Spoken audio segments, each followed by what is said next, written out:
Carta de Paulo aos Efésios, capítulo 1.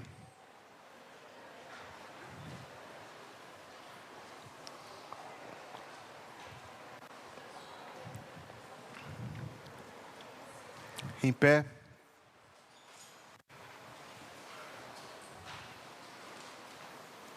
Versículos 7 a 12.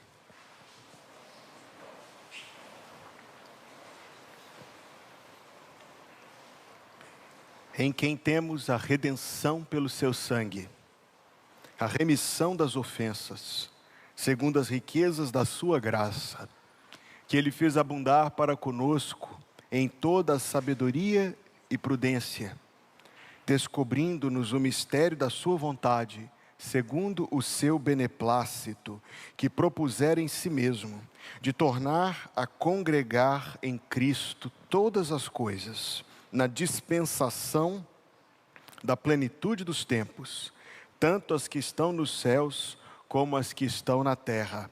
Nele, digo, em quem também fomos feitos herança, havendo sido predestinados, conforme o propósito daquele que faz todas as coisas, segundo o conselho da sua vontade, com o fim de sermos para o louvor da sua glória, nós, os que primeiro esperamos em Cristo. Que Deus abençoe a leitura da sua palavra para nós. Amém.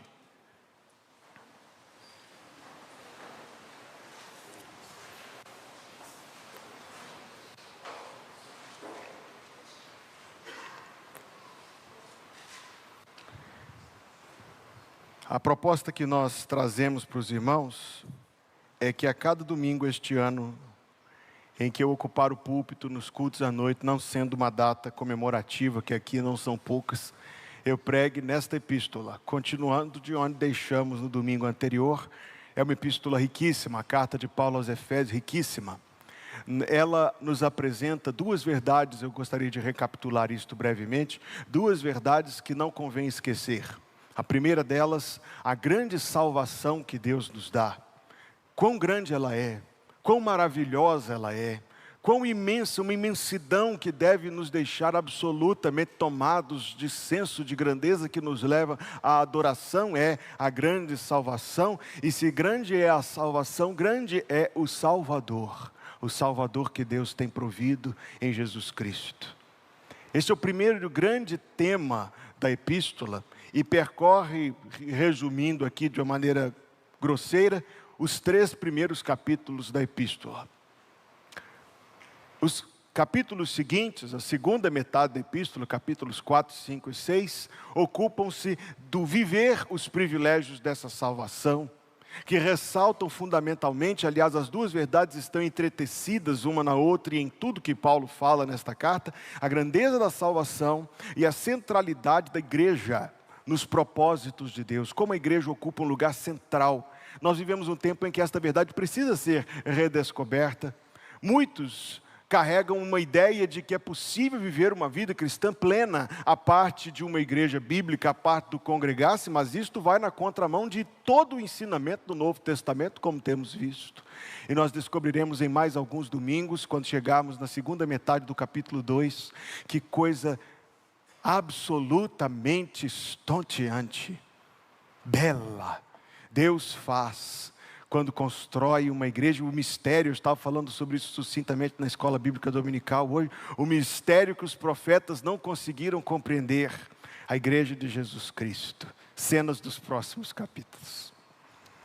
No domingo passado, nós pensamos nos versículos de 3 a 6. O amor eterno de Deus por nós. Hoje nós vamos pensar na entrada desse amor na história humana, o Senhor Jesus. Nós vamos pensar naquilo que o Senhor Jesus fez por nós. Ainda que a palavra cruz não esteja presente nestes versículos, ela está obviamente implícita. Ela está presente pela maneira como ele fala da redenção pelo seu sangue. Ele faz uma referência à morte de Cristo, como veremos em mais alguns minutos. Ele está agora caminhando conosco, e eu quero que você se lembre que estes versículos de 3 a 14 do capítulo 1, uma grande frase, e uma grande frase de louvor, na primeira parte da frase, que não tem pontuação, não tem parágrafo, não tem ponto e vírgula, não tem ponto, é uma sentença corrida. Na primeira parte, ele está louvando e adorando a Deus o Pai pelo seu amor eterno por nós. E agora, na segunda parte, ele vai falar do amor, quer dizer, do louvor devido a Deus o Filho, pela sua grande obra de resgate por nós. Como eu disse, a cruz está implícita. A referência ao sangue e ao perdão dos pecados nos faz olhar mais uma vez para o Calvário, para o Gólgota, para aquele momento em que o Senhor Jesus, carregando o peso dos nossos pecados, sofrendo a punição que nós devíamos ter recebido, agonizou por nós, sofreu por nós, derramou o seu sangue e expiou os nossos pecados. Um dos versículos que foi lido na liturgia do culto desta noite foi 1 Pedro 2:24, está impresso aí na hora do culto. Ele levou em seu corpo os nossos pecados sobre o madeiro, para que, mortos para os pecados, pudéssemos viver para a justiça. E aqui Pedro citará Isaías 53 no final deste versículo: e pelas suas feridas fostes sarados. No final do versículo 6, nós temos o nome amado, com A maiúsculo, é um nome, é uma referência a Jesus, e uma referência ao amor inescrutável, o amor inalcançável que existe entre Deus Pai e Deus Filho, e ainda assim com tanta plenitude de amor entre eles, e numa comunhão tão perfeita, movido pelo amor misericordioso, clemente, compassivo, para nos resgatar. Jesus Cristo ele deixou a sua glória, ele desceu da glória celestial. Irmãos queridos, este é o mistério dos mistérios, é a coisa mais gloriosa que você pode entreter o seu pensamento. Nada se parece com isso, nada consegue nem se aproximar disto.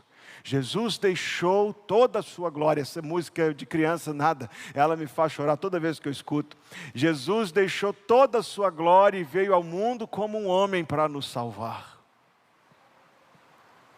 Agora, louvando a Deus o Filho, ele fala do amor dele, mas veja só: em quem temos, versículo 7, o amado de Deus Pai, o Senhor Jesus, em quem temos a redenção pelo seu sangue. Vamos prestar atenção nesta frase. A palavra redenção significa preço de resgate. A palavra redenção era usada corriqueiramente no tempo em que esta carta foi escrita, para nos ajudar a entender. Paulo está usando uma palavra comum, uma palavra de uma transação comercial, que ele ouvia nas praças das cidades gregas, e ele toma esta palavra e aplica, por comparação talvez, por explicação certamente, para que a gente possa entender um pouco do que é que estava acontecendo na cruz. A palavra era usada para designar a transação de aquisição de um escravo.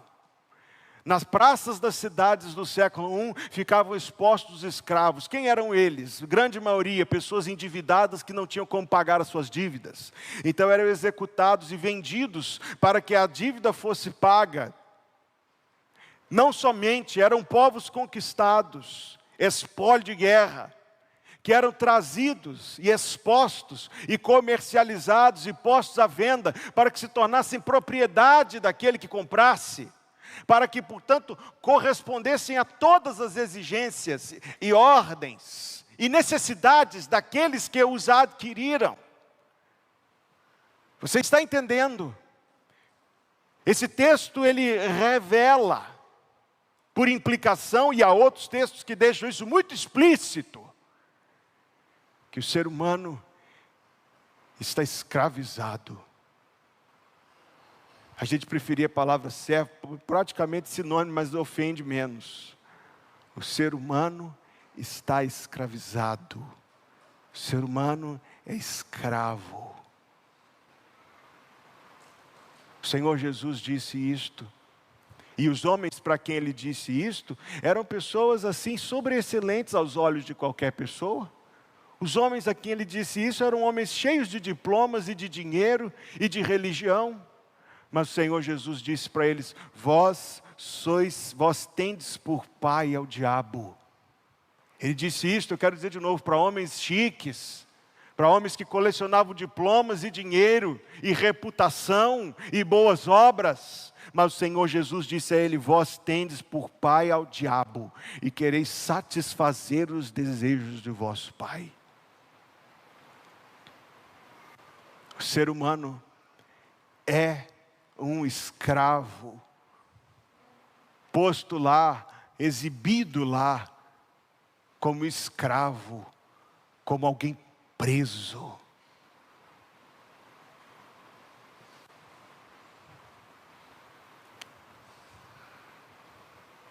Sabe quem é o Senhor da sua vida? Aquele para quem você não diz não. O Senhor da sua vida é aquele para quem você não diz não. Pode o escravo dizer não para o Senhor? O Senhor é aquele para quem você não diz não. E a Bíblia Sagrada diz assim, nessa mesma carta: e vos vivificou, estando vós mortos em ofensas e pecados, capítulo 2, versículo 2, em que noutro tempo andastes, segundo o curso deste mundo, segundo o príncipe das potestades do ar, é um nome para Satanás, do espírito que agora opera nos filhos da desobediência, entre os quais todos nós também antes andávamos. Ele está retomando o tema do capítulo 1 aqui, e nós vamos entrar nesses detalhes mais adiante, mas preste atenção: entre os quais todos nós também antes andávamos, fazendo nos desejos da carne, preste atenção, fazendo a vontade da carne e dos pensamentos, não dizendo não ao nosso coração, não dizendo não à nossa vontade, dizendo não para Deus, sem dúvida, mas não dizendo não para nós mesmos, não dizendo não para o inimigo de nossas almas. E éramos por natureza filhos da ira como os outros também. Então vamos entender, irmãos, vamos entender, porque se você tivesse entrado numa igreja evangélica para ouvir umas coisas do tipo assim: você consegue vencer os seus problemas se você tiver fé, se você tiver sentado aqui para ouvir que Deus vai te dar um carrão e um apartamento e tal, seria muito confortável, mas não é isso que a Bíblia diz, entende? A Bíblia é o recurso de Deus, é o socorro de Deus para nós. E o socorro de Deus para nós começa, meus queridos, nos esclarecendo. Ninguém precisa de ajuda para entender um elogio. Até se a gente não entender a palavra, a gente sabe que a coisa é boa para nós. Mas a gente precisa de ajuda suprema, ajuda divina, para entender o nosso estado natural. O nosso estado à parte de Jesus Cristo. O estado, meus amados irmãos, que não é ruim não, é terrível. Então o texto descreve que a nossa condição não é outra, mas a de estarmos debaixo de um jugo. E aquele que nos oprime debaixo deste jugo é o pior de todos que poderia nos oprimir, porque é o mais terrível, o pior de todos os seres, o inimigo de Deus, o inimigo do ser humano, a antiga serpente que é o diabo e Satanás. O pai da mentira, que é homicida desde o princípio. O príncipe da potestade do ar. Diz a história que eu li que houve uma reunião no inferno. Como nós podemos aumentar o dano? Qual estratégia usar para aumentar o nosso dano? E alguém sugeriu o ateísmo. Ele diz: não, isso não precisa de nossa ajuda não, o ser humano faz isso sozinho. Outro sugeriu qualquer outra bobagem materialista, essas ideias atravessadas. Até que um recebeu os aplausos de todos quando disse: vamos apenas sugerir que esses assuntos não são importantes, que eles podem ser adiados, que eles são banais. Vamos sugerir, disse um na reunião infernal, vamos sugerir que nós não existimos.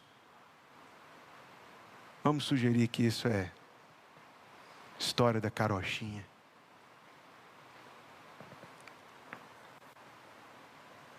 Não só a gente se encontra nessa condição, queridos, mas nós não podemos fazer nada por nós mesmos.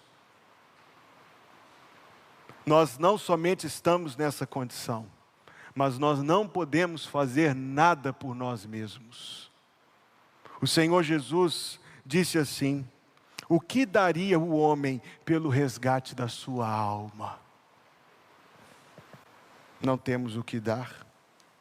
Não somente nós nos encontramos nessa situação, eu quero dizer isto, para que fique muito gravado. Nós não temos o que fazer por nós mesmos.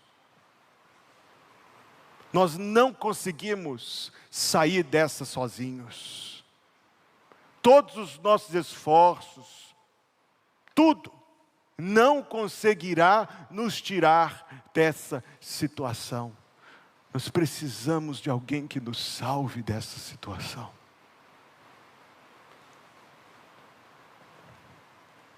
E Deus nos proveu de um Salvador. Deus nos deu um Salvador. Deus nos dá uma salvação. Ele perguntou: o que daria o homem pelo resgate da sua alma? Mas o apóstolo Paulo responde a esta pergunta de Jesus Cristo quando disse: o qual se deu a si mesmo em resgate por nós. Ele se deu a si mesmo, 1 Timóteo 2,6, em resgate por nós. É isto que significa a redenção pelo seu sangue. Ela inicialmente significa uma situação de estarmos subjugados. Ela revela um estado absolutamente terrível. E você pode não pensar em si mesmo nesses termos.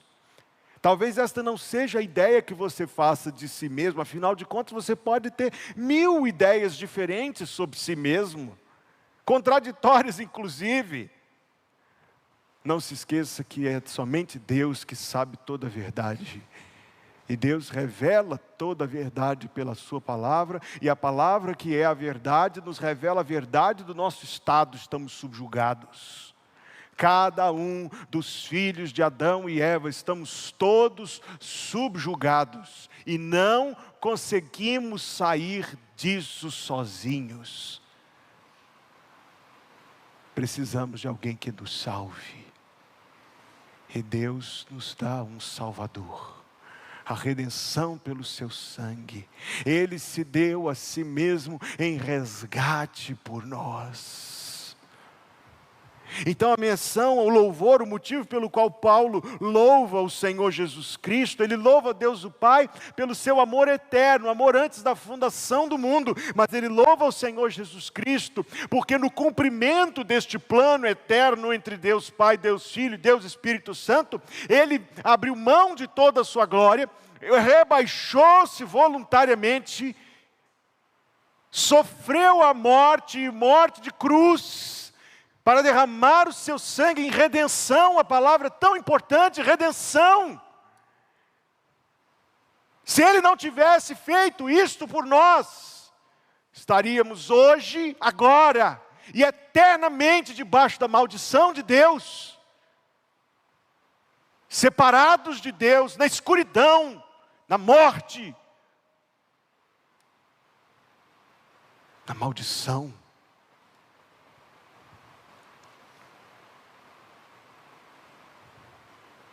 Nele, em Jesus, nós temos a redenção, o livramento dessa escravidão.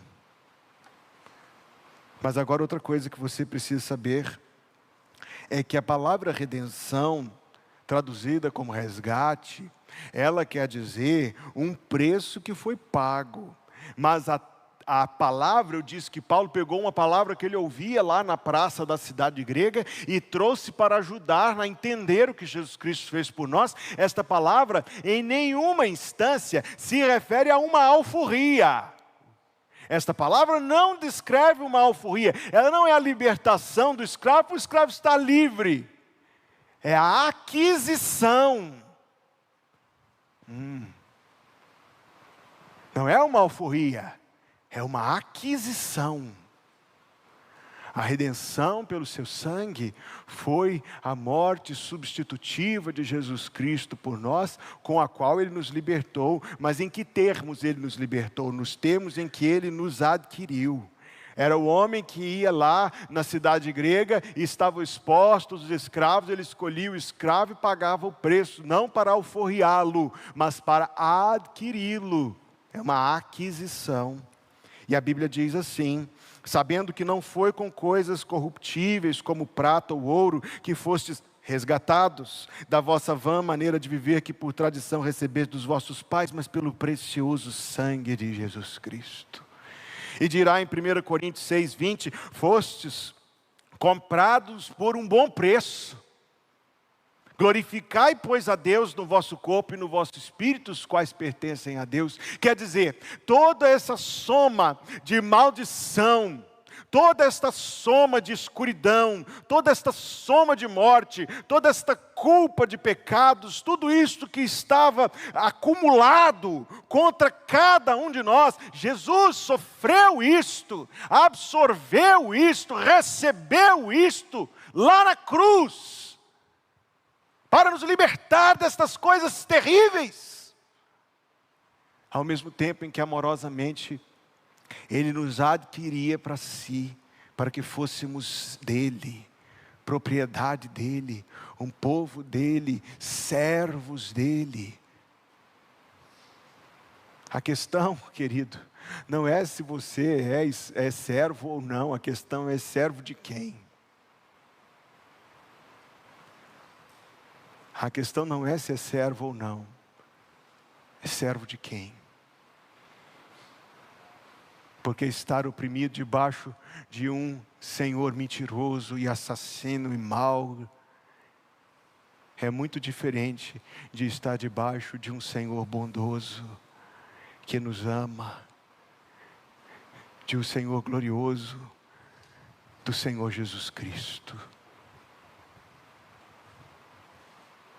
A palavra denota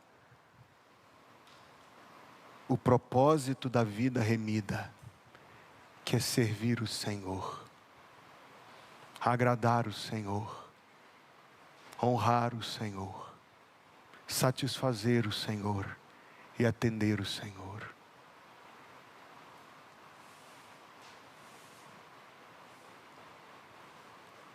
Não devemos imaginar, queridos, que a salvação é uma espécie de passe livre do inferno. Mas não só isto. A salvação, perdão dos pecados, é uma posição diante de Deus para servi-lo, amá-lo e andar em comunhão com Ele.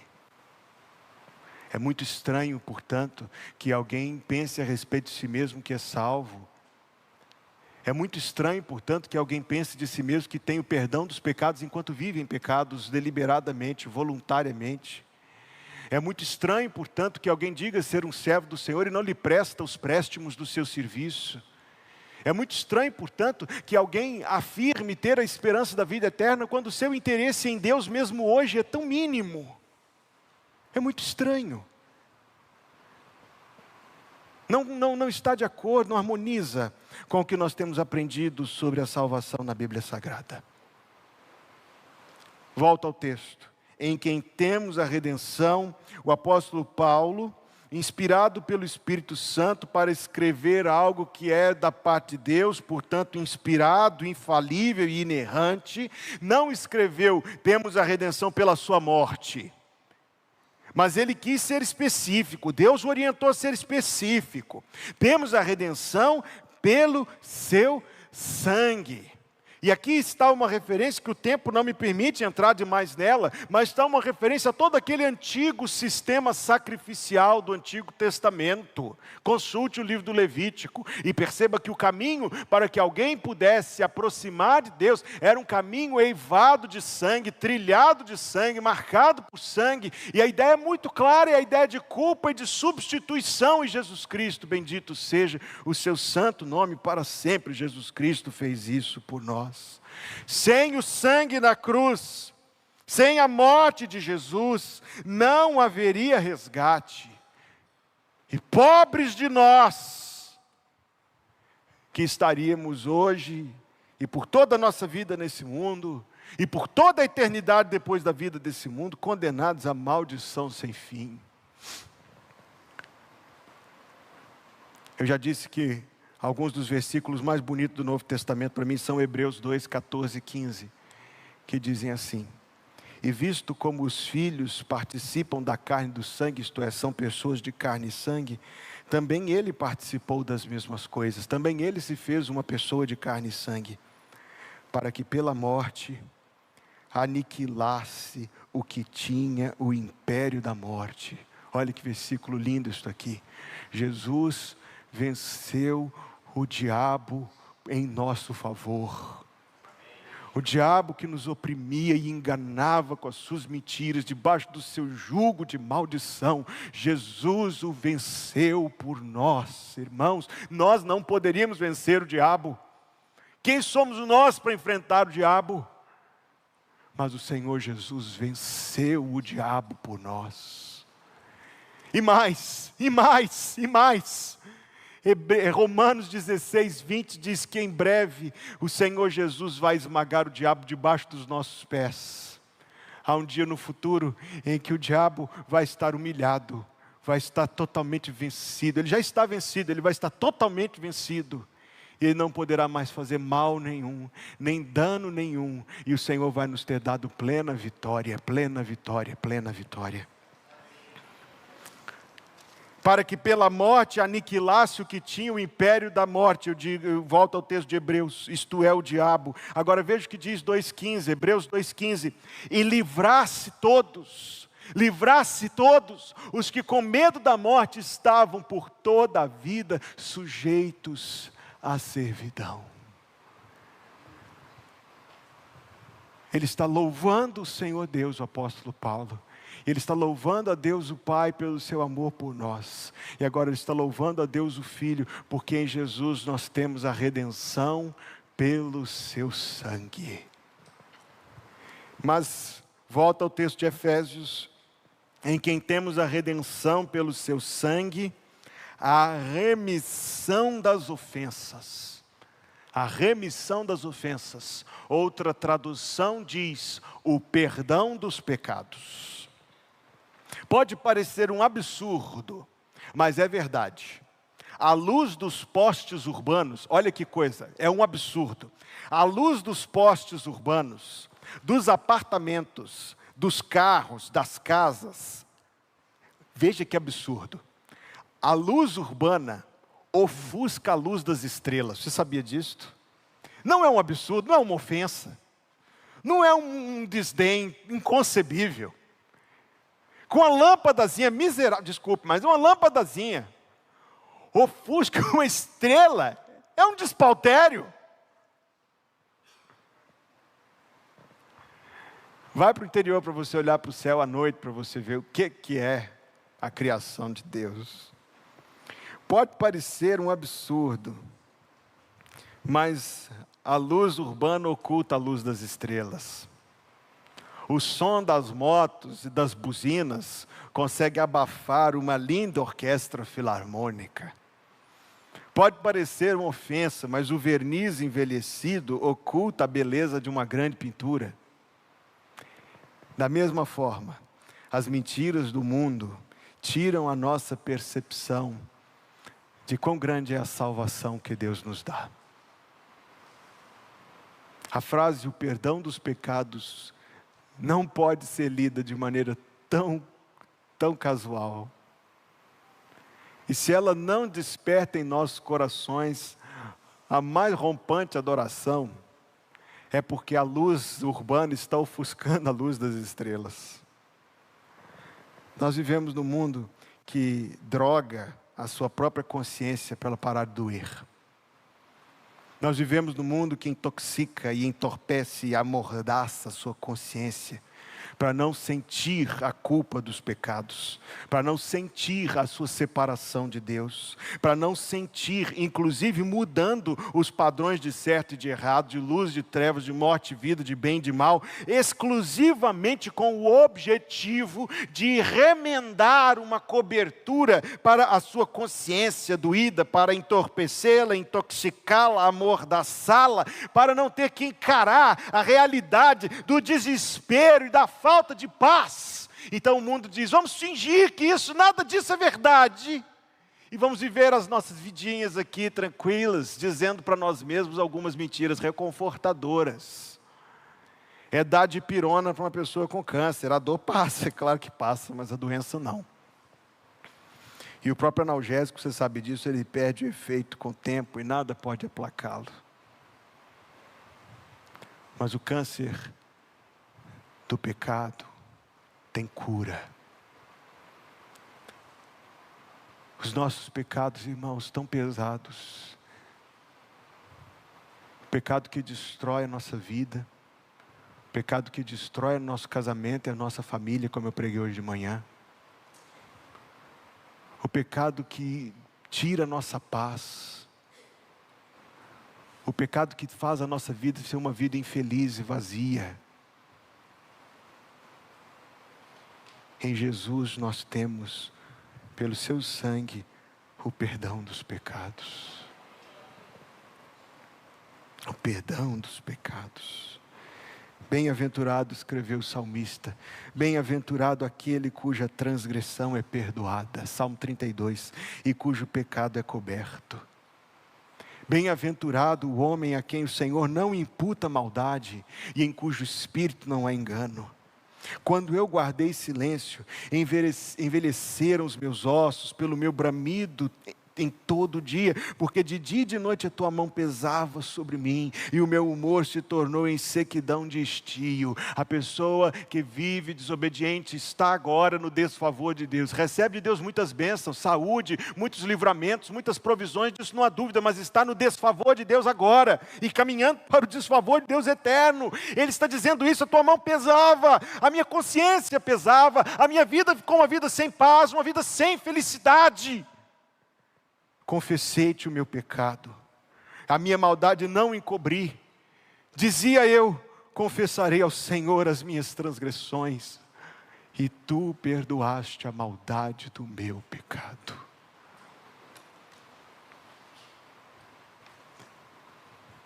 Livres do medo temos ficado.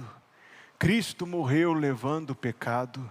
Nesta clemência não há dobrez, há segurança de uma vez, ó sim, acredita, ó pecador, tem sorte bendita, tudo Jesus na cruz satisfez, Cristo te acolhe de uma vez.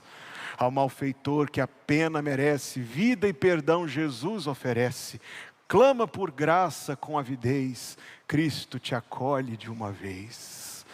Graça real, não há mais perigo, Cristo morreu levando o castigo, eis o resgate, o pacto se fez, a segurança de uma vez só, num ato só. Hoje de manhã eu falei que Eva detonou uma bomba nuclear, em poucos segundos ela matou todos, e Jesus Cristo, Filho de Deus, em 6 horas, deu a sua vida em resgate de muitos.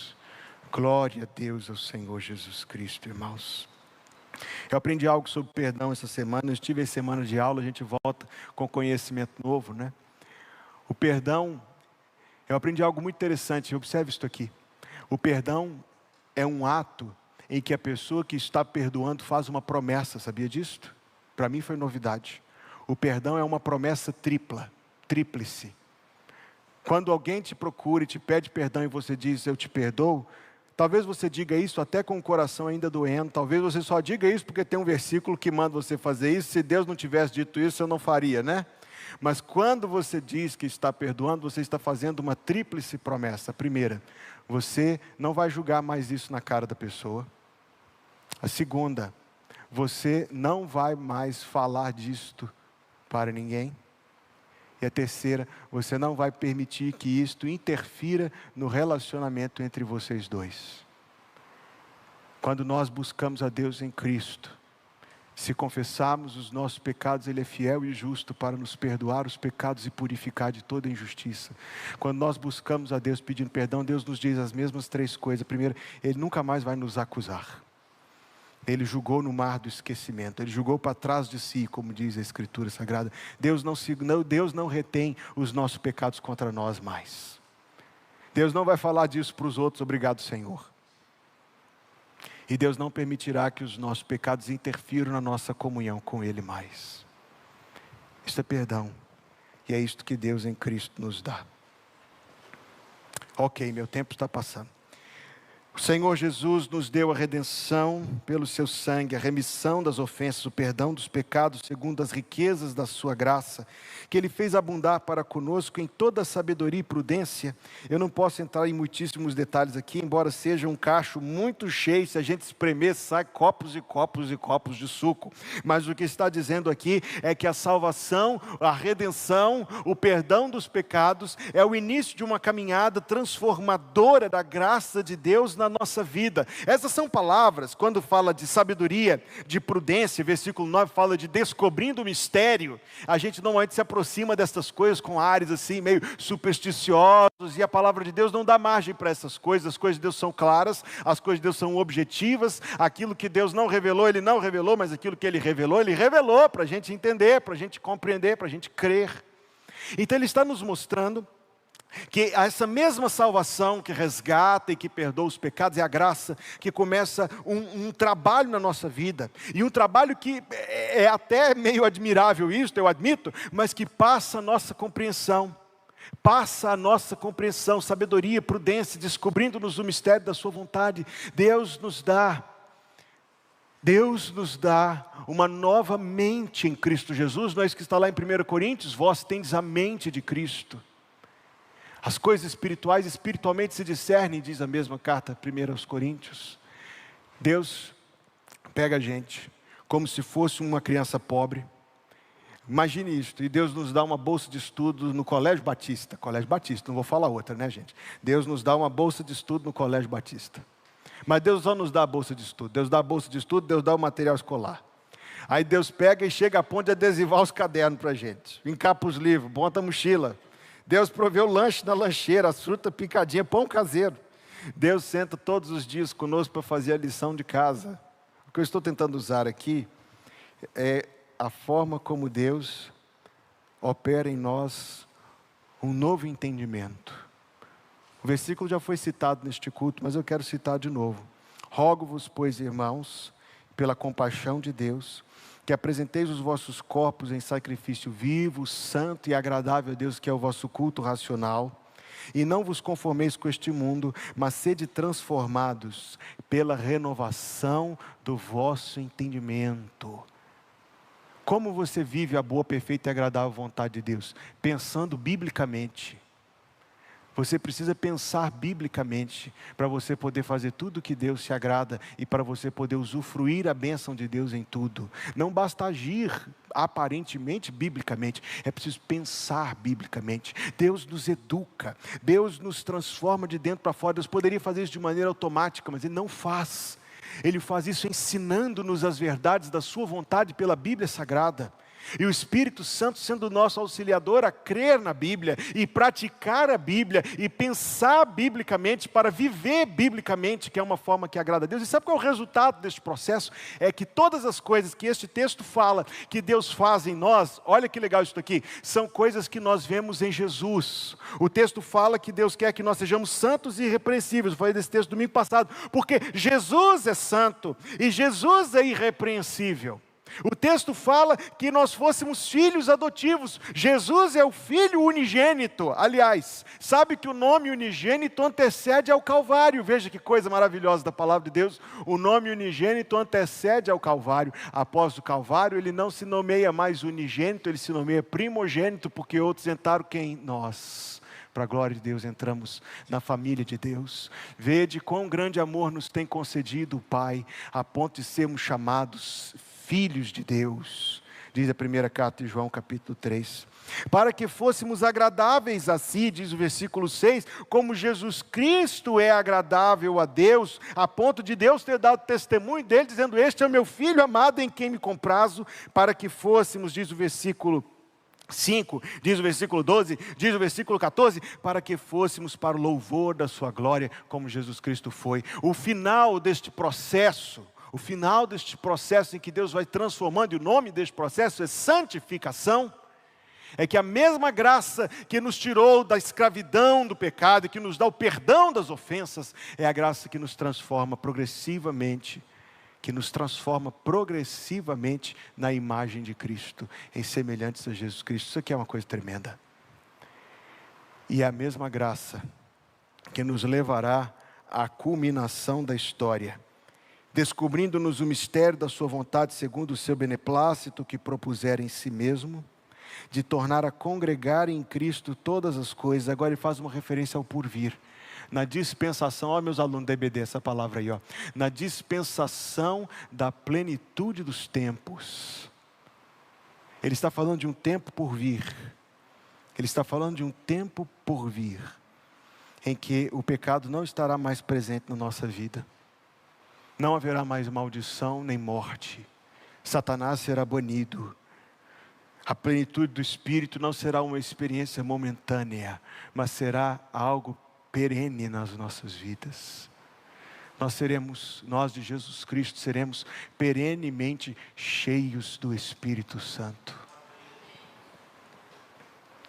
A garantia destas coisas é a cruz e a ressurreição. Ele assinou esta promessa com sangue, e Ele virá pessoalmente. Ele virá pessoalmente para resgatar aqueles que na cruz Ele resgatou. Em Jesus nós temos a libertação do poder do pecado. É verdade, nós somos salvos e infelizmente ainda tem pecado na nossa vida, mas nós já não somos mais servos do pecado. Nós podemos dizer não para o pecado. O Senhor é aquele para quem a gente não diz não. Nós dizemos não para o nosso próprio coração. Nós dizemos não para o inimigo com o propósito exclusivo de agradar a Deus. Se tem alguém para quem nós não queremos dizer não, é para o Senhor. Em Jesus nós temos a libertação do poder do pecado. Se tem pecado presente na sua vida, peça ao Senhor que você possa experimentar do poder que Ele tem dado para você no Espírito Santo para santificar a sua vida. Em Jesus nós temos o perdão das nossas culpas. E quando o inimigo de nossas almas vier nos atormentar com acusações, lembremos-nos, em 1 de João, capítulo 3, versículo 20, esse versículo também é muito lindo: se o nosso coração nos acusa, Deus é maior do que o nosso coração, e sabe de todas as coisas. Então, quando nós formos atormentados por pecados pelos quais Cristo já pagou, vamos nos valer da obra da cruz, vamos nos agarrar ao nosso Salvador, vamos nos agarrar ao nosso Salvador, vamos nos agarrar ao perdão que Ele nos deu. Em Cristo nós temos a libertação do poder do pecado. Em Cristo nós temos o perdão das nossas culpas. Em Cristo nós temos graça diária para crescer em sabedoria e prudência no conhecimento do mistério, isto é, da revelação de Deus. Não existe nenhuma justificativa para você ser um crente em Jesus Cristo que não conhece a Deus e que não conhece a Bíblia. Não existe nenhuma razão porque a sua vida deveria estar dessa forma, porque Deus já te deu tudo o que é necessário para que você usufrua de plena comunhão com Ele. Deus já te deu o perdão, Deus já te deu o Espírito, Deus já te deu a Bíblia inspirada, infalível e inerrante. Deus está pronto, Deus já nos deu tudo o que é necessário para a vida e para a piedade. Não há motivo pelo qual nós deveríamos viver uma vida cristã de míngua, de miséria. Não, o Senhor quer que a gente viva uma vida abundante. Eu vim para que tenham vida e vida em abundância. E em Cristo nós temos, olha que coisa maravilhosa, a certeza de um futuro glorioso, quer na morte, quer na sua vinda. nós temos a certeza de um futuro glorioso. O mundo diz que se a gente não tem certas coisas, a gente vale menos. O mundo diz que a nossa vida só vale a pena se a gente tiver conquistado certas coisas que o mundo diz que devem ser buscadas. O mundo nos manda nos medir pela régua do dinheiro, do patrimônio, das experiências de vida. Tem que viajar para não sei quantos países para a sua vida ser uma vida que valeu a pena. Não, não, não, não se engane com essas coisas. Elas podem ser válidas, podem ser usufruídas, mas não são o objetivo da vida, é claro que não. E nem a vida se vale, se mede por essas coisas, absolutamente não. Não se engane com essas coisas. Não deixe que essas coisas ofusquem o brilho daquilo que o Senhor tem preparado para nós. Você sabe o que acontece com o crente 1 minuto depois que ele morre? Você sabe o que acontece com o crente 1 minuto depois que ele morre? Os anjos vêm levar sua alma para junto de Deus, para o seio de Abraão. 1 minuto depois de você morrer, você vai ver a face de Jesus Cristo. 1 minuto depois de você morrer, vai ter muita gente aqui na terra chorando, mas você não vai estar chorando só de alegria e de gratidão. Você vai estar no meio dos santos, você vai rever os santos que te precederam. 1 minuto depois de morrer, 1 minuto depois de morrer, você vai experimentar uma felicidade incomparável. O dia mais feliz da sua vida terá sido a enésima, infinitésima fração da felicidade, porque a Bíblia diz que na presença do Senhor há plenitude de alegria. Você quer ser feliz? Venha para Jesus Cristo. 1 minuto depois da sua morte, você vai experimentar consolação e conforto e paz que você nunca imaginou que existia, felicidade que você nunca imaginou que existia. É isto que acontece com o salvo 1 minuto depois que ele morre. É instantâneo.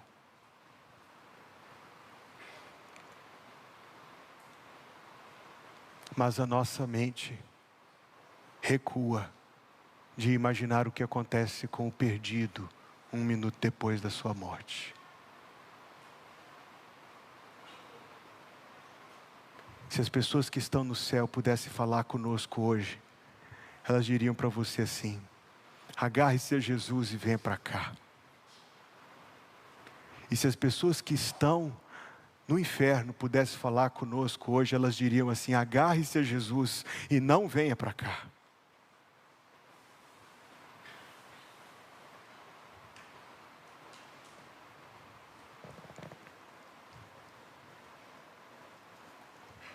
Em Jesus nós temos a libertação do poder do pecado. Em Jesus nós temos o perdão das nossas culpas. Em Jesus nós temos graça diária para crescer nele. Em Jesus nós temos a certeza de um porvir glorioso, quer na morte, quer na sua vinda para nos buscar. Tudo isso nós temos em Jesus.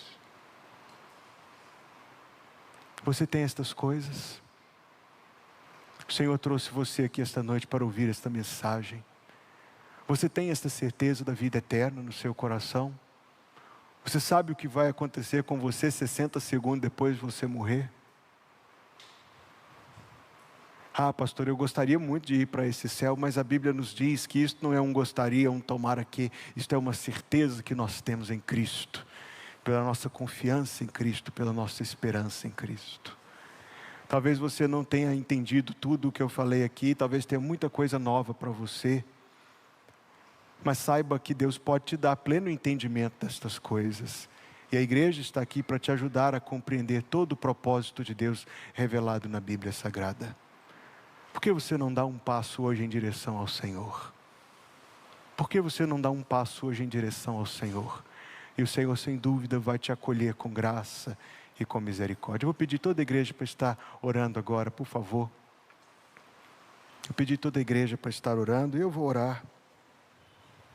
E sobre estas coisas que eu falei, quem sabe eu posso orar por você? Eu posso orar por você? Para você entender este propósito salvador de Deus? Você gostaria que eu orasse em seu favor, para que Deus te desse entendimento disto? Quem sabe eu posso orar por você, para que você tenha esta bênção, toda esta bênção que eu descrevi em Cristo. Quem sabe eu posso orar por você? Se você gostaria que eu orasse por você, por favor, faça um gesto com a sua mão. Amém, que Deus lhe abençoe. Se você gostaria que eu orasse por você, faça um breve gesto com a sua mão e eu orarei pela sua vida. Pai, te damos graças em nome de Jesus, por Jesus Cristo. Te damos graças, ó Deus, por aquilo que Jesus Cristo, por amor, fez por nós na cruz do Calvário. Te damos graças, Senhor, pelo teu amor eterno por nós. Te damos graças, Senhor, pela clareza da tua palavra. Te damos graças, Senhor, pelo perdão dos pecados. Te damos graça pela esperança da vida eterna.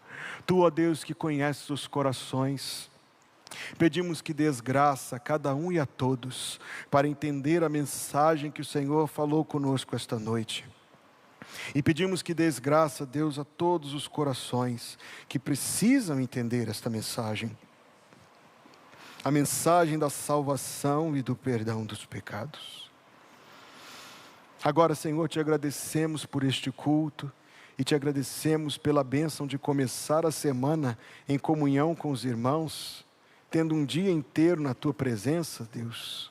Obrigado porque o Senhor nos deu um domingo tão abençoado aqui na nossa igreja. Senhor, que o Senhor nos dê uma semana debaixo do teu cuidado, da tua bênção, da tua proteção, das tuas provisões. Que o Senhor, ó Deus, nos guarde debaixo do teu amor e em comunhão contigo, e que assim seja, Deus, a cada dia, até o dia que o Senhor nos chamar, ou o dia que o Senhor vier nos buscar. Que o Senhor te abençoe e te guarde. Que o Senhor faça resplandecer o seu rosto sobre ti e tenha misericórdia de ti. Que o Senhor sobre ti levante o seu rosto e te dê a paz. E assim seja para a glória de Deus. Em nome de Jesus, o povo de Deus diz amém.